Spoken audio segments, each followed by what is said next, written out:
ആകാശവാണി. നമസ്കാരം. പ്രത്യേക വാർത്താ ബുള്ളറ്റിൻ വായിക്കുന്നത് സുധീൻ സൈനുദ്ദീൻ.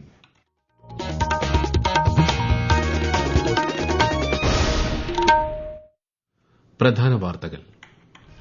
2 ദിവസത്തെ സന്ദർശനത്തിനായി പ്രധാനമന്ത്രി നരേന്ദ്രമോദി നാളെ അസമിലെത്തും. വിവിധ വികസന പദ്ധതികൾക്ക് തുടക്കം കുറിക്കും. കേരള വനിതാ കമ്മീഷന്റെ പറന്നുയരാം കരുത്തോടെ ക്യാമ്പയിൻ ലോഗോ മുഖ്യമന്ത്രി പിണറായി വിജയൻ പ്രകാശനം ചെയ്തു. 64ാമത് സംസ്ഥാന സ്കൂൾ കലോത്സവത്തിൽ മുന്നേറ്റം തുടർന്ന് കണ്ണൂർ. ഇഞ്ചോടിഞ്ച് പോരാട്ടവുമായി കോഴിക്കോടും തൃശൂരും. ടാറ്റ സ്റ്റീൽ മാസ്റ്റേഴ്സ് ചെസ് ടൂർണമെന്റിന് നാളെ നെതർലൻഡ്സിൽ തുടക്കമാകും. ലോക ചാമ്പ്യൻ ഡി ഗുകേഷ് മത്സരിക്കും. വാർത്തകൾ വിശദമായി. 2 ദിവസത്തെ സന്ദർശനത്തിനായി പ്രധാനമന്ത്രി നരേന്ദ്രമോദി നാളെ അസമിലെത്തും. ഗുവാഹത്തിയിൽ പരമ്പരാഗത ബോഡോ സാംസ്കാരിക പരിപാടിയിൽ പ്രധാനമന്ത്രി പങ്കെടുക്കും. മറ്റന്നാൾ നാഗോൺ ജില്ലയിലെ കാലിയാബോറിൽ 6,950 കോടി രൂപയിലധികം ചെലവ് വരുന്ന കാസിരംഗ എലവേറ്റഡ് കോറിഡോർ പദ്ധതിക്ക് അദ്ദേഹം തറക്കല്ലിടും. തുടർന്ന് ഗുവാഹത്തി, റോഹ്തക്, ദിബ്രുഗഡ്, ലക്നൌ അമൃത് ഭാരത് എക്സ്പ്രസ് ട്രെയിനുകളുടെ ഫ്ളാഗ് ഓഫും ശ്രീ മോദി നിർവഹിക്കും. തൊഴിൽദാതാക്കളുടെ രാജ്യമായി ഇന്ത്യയെ മാറ്റുകയെന്ന ലക്ഷ്യത്തോടെ ആരംഭിച്ച സ്റ്റാർട്ടപ്പ് ഇന്ത്യ പദ്ധതിക്ക് ഇന്ന് ഒരു പതിറ്റാണ്ട്. പദ്ധതി രാജ്യത്ത് വിപ്ലവകരമായ മാറ്റങ്ങൾക്ക് വഴിയൊരുക്കിയതായി പ്രധാനമന്ത്രി നരേന്ദ്രമോദി പറഞ്ഞു. ന്യൂഡൽഹിയിൽ നടന്ന ദേശീയ സ്റ്റാർട്ടപ്പ് ദിനാഘോഷത്തെ അഭിസംബോധന ചെയ്യുകയായിരുന്നു അദ്ദേഹം. ഭരണകൂട വിരുദ്ധ പ്രക്ഷോഭം തുടരുന്ന ഇറാനിലെ സ്ഥിതിഗതികൾ ഇന്ത്യ സൂക്ഷ്മമായി നിരീക്ഷിച്ചു വരികയാണെന്ന് വിദേശകാര്യ മന്ത്രാലയം. ഇന്ത്യക്കാർ ഇറാനിലേക്കുള്ള യാത്ര ഒഴിവാക്കണമെന്നും ഇറാനിലുള്ളവർ എത്രയും വേഗം മടങ്ങിവരണമെന്നും വിദേശകാര്യ വക്താവ് രൺധീർ ജയ്സ്വാൾ ന്യൂഡൽഹിയിൽ വാർത്താ സമ്മേളനത്തിൽ പറഞ്ഞു. ഇറാനിലെ മലയാളികൾക്കായി നോർക്ക റൂട്ട്സ് ഹെൽപ്പ് ഡെസ്ക് തുറന്നിട്ടുണ്ട്. ഡിസംബർ 3 മുതൽ 5 വരെ ഇൻഡിഗോ വിമാന സർവീസുകൾ റദ്ദാക്കിയതുമായി ബന്ധപ്പെട്ട റീഫണ്ട് തുകകൾ പൂർണ്ണമായും നൽകിക്കഴിഞ്ഞതായി Directorate General of Civil Aviation. ഈ തീയതികളിൽ എയർലൈനിനുണ്ടായ പ്രവർത്തന തടസ്സങ്ങൾ കാരണം ബുദ്ധിമുട്ട് നേരിട്ട ഉപഭോക്താക്കൾക്ക് വിമാന കമ്പനി 10,000 രൂപ വീതം നഷ്ടപരിഹാരം പ്രഖ്യാപിച്ചിരുന്നു. 15ാം കേരള നിയമസഭയുടെ 16ാം സമ്മേളനത്തിന് ഈ മാസം 20-ന് തുടക്കമാകും. ഗവർണറുടെ നയപ്രഖ്യാപന പ്രസംഗത്തോടെയാണ് സമ്മേളനം ആരംഭിക്കുക. ഈ മാസം 29-ന് ധനമന്ത്രി കെ എൻ ബാലഗോപാൽ സംസ്ഥാന ബജറ്റ് അവതരിപ്പിക്കും. മാർച്ച് 26 വരെ 32 ദിവസമാണ് സഭ സമ്മേളിക്കുക. വിഴിഞ്ഞം രാജ്യാന്തര തുറമുഖത്തിന്റെ 2ാംഘട്ട വികസന പ്രവർത്തനങ്ങളുടെ നിർമ്മാണോദ്ഘാടനം ഈ മാസം 24-ന് മുഖ്യമന്ത്രി പിണറായി വിജയൻ നിർവഹിക്കും.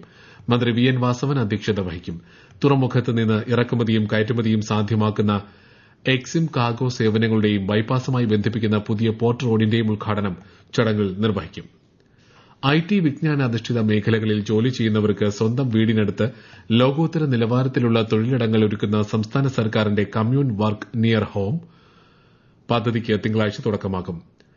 കൊട്ടാരക്കരയിൽ ഒരുക്കിയ ആദ്യ പൈലറ്റ് കേന്ദ്രം ഈ മാസം 19-ന് മുഖ്യമന്ത്രി പിണറായി വിജയൻ നാടിന് സമർപ്പിക്കും. കേരള വനിതാ കമ്മീഷന്റെ പറന്നുയരാം കരുത്തോടെ ക്യാമ്പയിൻ ലോഗോ മുഖ്യമന്ത്രി പ്രകാശനം ചെയ്തു. നടി മഞ്ജു വാര്യറാണ് ക്യാമ്പയിൻ അംബാസിഡർ. ക്യാമ്പയിനിന്റെ സംസ്ഥാനതല ഉദ്ഘാടനം മന്ത്രി വീണ ജോർജ് ഈ മാസം 19-ന് തിരുവനന്തപുരത്ത് നിർവഹിക്കും. വിമുക്ത ഭടന്മാരെ പൊതു തൊഴിൽ രംഗത്തേക്ക് പുനരധിവസിപ്പിക്കുന്നത് ലക്ഷ്യമിട്ട് പ്രത്യേക തൊഴിൽമേള സംഘടിപ്പിക്കാനൊരുങ്ങി പ്രതിരോധ മന്ത്രാലയത്തിന് കീഴിലെ വിമുക്ത ഭടക്ഷേമ വകുപ്പ്. ഈ മാസം 20-ന് കൊച്ചി നാവികാസ്ഥാനത്തെ ട്രാവങ്കൂർ ഗേറ്റിൽ തൊഴിൽമേള നടക്കും. വിശദാംശങ്ങളിലേക്ക്.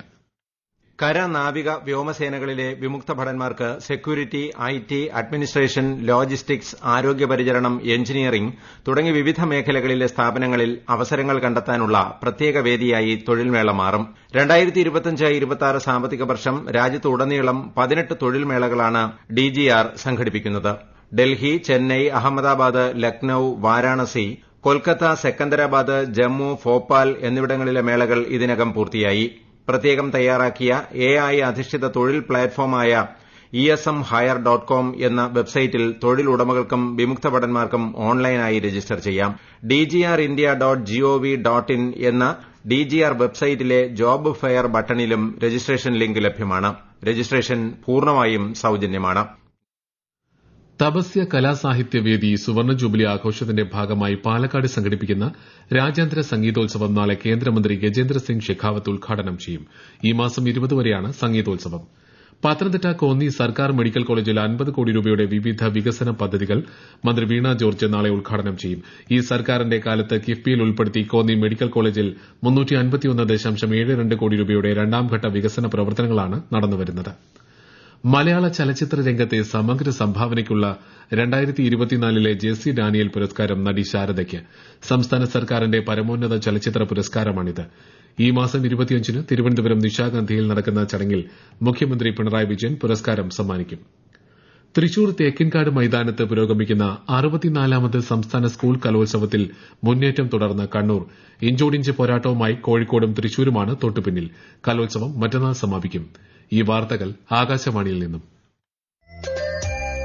ആകാശവാണി വാർത്തകളും വാർത്താ അധിഷ്ഠിത പരിപാടികളും All India Radio News Thiruvananthapuram YouTube ചാനലിലും at All India Radio News Thiruvananthapuram Facebook പേജിലും AIR ന്യൂസ് _ തിരുവനന്തപുരം ഇൻസ്റ്റഗ്രാം അക്കൌണ്ടിലും at AIR news _ TVM X ഹാൻഡിലും ലഭ്യമാണ്. ദേശീയ സുരക്ഷ മുൻനിർത്തി കൊമേഴ്സ് പ്ലാറ്റ്ഫോമുകൾ വഴി അനധികൃതമായി വാക്കി ടോക്കികൾ വിൽക്കുന്നതിനെതിരെ നടപടിയുമായി കേന്ദ്ര ഉപഭോക്തൃ സംരക്ഷണ അതോറിറ്റി. ലൈസൻസിംഗ് ആവശ്യകതകൾ, അംഗീകാരം എന്നിവയെക്കുറിച്ചുള്ള വിശദാംശങ്ങളില്ലാതെ നിയമവിരുദ്ധമായാണ് നിരവധി ഉൽപ്പന്നങ്ങൾ വിറ്റഴിച്ചതെന്ന് കണ്ടെത്തിയിട്ടുണ്ട്. ഇത്തരം ഉപകരണങ്ങളുടെ നിയമവിരുദ്ധമായ ഓൺലൈൻ വിൽപ്പന തടയുന്നതിനായി അതോറിറ്റി പുതിയ മാർഗ്ഗനിർദ്ദേശങ്ങൾ പുറപ്പെടുവിച്ചു. വരുന്ന നിയമസഭാ തെരഞ്ഞെടുപ്പിൽ 13 സീറ്റുകൾ ആവശ്യപ്പെടുമെന്ന് Kerala Congress M chairman Jose K Mani. Kerala Congress M LDFൽ ഉറച്ചു നിൽക്കുമെന്നും കോട്ടയത്ത് നടന്ന സ്റ്റിയറിംഗ് കമ്മിറ്റി യോഗത്തിന് ശേഷം അദ്ദേഹം പറഞ്ഞു. ഇടുക്കി ജില്ലാ ആസ്ഥാനത്തിന് സമീപം ജനവാസ മേഖലയിൽ കടുവയുടെ സാന്നിധ്യം. പാറേമാവ് 10 ഏക്കർ കോളനിയിലാണ് കഴിഞ്ഞ ദിവസം പകൽ കടുവയെ കണ്ടത്. വിശദാംശങ്ങളുമായി ആകാശവാണി ഇടുക്കി ജില്ലാ പ്രതിനിധി രതീഷ് കൃഷ്ണ.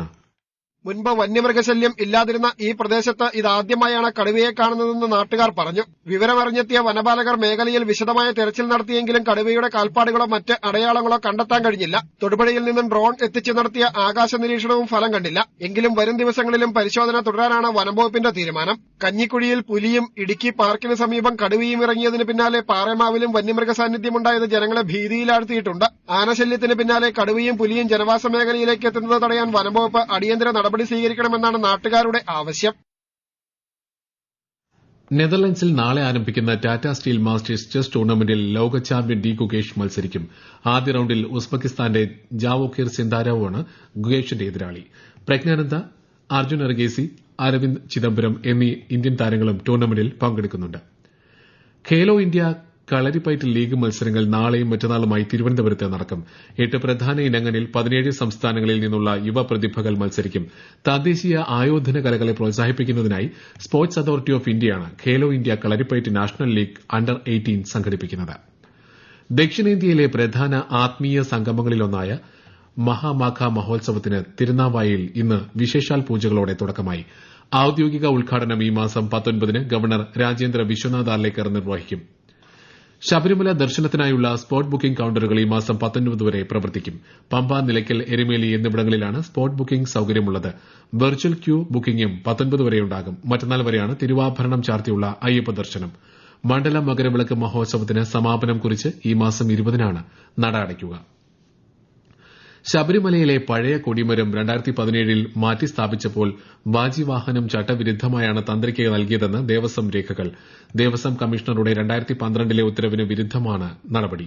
പ്രയാർ ഗോപാലകൃഷ്ണൻ ദേവസ്വം ബോർഡ് പ്രസിഡന്റായിരിക്കുമ്പോഴാണ് വാജിവാഹനം തന്ത്രിക്ക് നൽകിയത്. അതിനിടെ ശബരിമലയിലെ ചെമ്പുപാളികളിൽ പതിച്ചിരുന്ന സ്വർണത്തിന്റെ അളവും കാലപ്പഴക്കവും കൃത്യമായി തിട്ടപ്പെടുത്തുന്നതിനായി തിരുവനന്തപുരം VSSCക്ക് നൽകിയ സാമ്പിളുകളുടെ ശാസ്ത്രീയ പരിശോധനാ ഫലം മുദ്രവച്ച കവറിൽ കൊല്ലം വിജിലൻസ് കോടതിയിൽ സമർപ്പിച്ചു.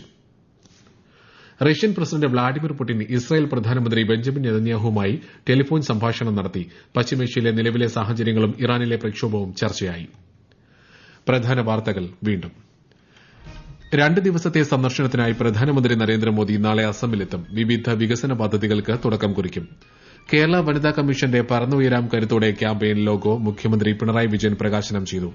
64ാമത് സംസ്ഥാന സ്കൂൾ കലോത്സവത്തിൽ മുന്നേറ്റം തുടർന്ന കണ്ണൂർ. ഇഞ്ചോടിഞ്ച് പോരാട്ടവുമായി കോഴിക്കോടും തൃശൂരും. ടാറ്റ സ്റ്റീൽ മാസ്റ്റേഴ്സ് ചെസ് ടൂർണമെന്റിന് നാളെ നെതർലൻഡ്സിൽ തുടക്കമാകും. ലോക ചാമ്പ്യൻ ഡി ഗുകേഷ് മത്സരിക്കും. പ്രത്യേക വാർത്താ ബുള്ളറ്റിൻ കഴിഞ്ഞു. അടുത്ത വാർത്താ പ്രക്ഷേപണം നാളെ രാവിലെ 6:45-ന്.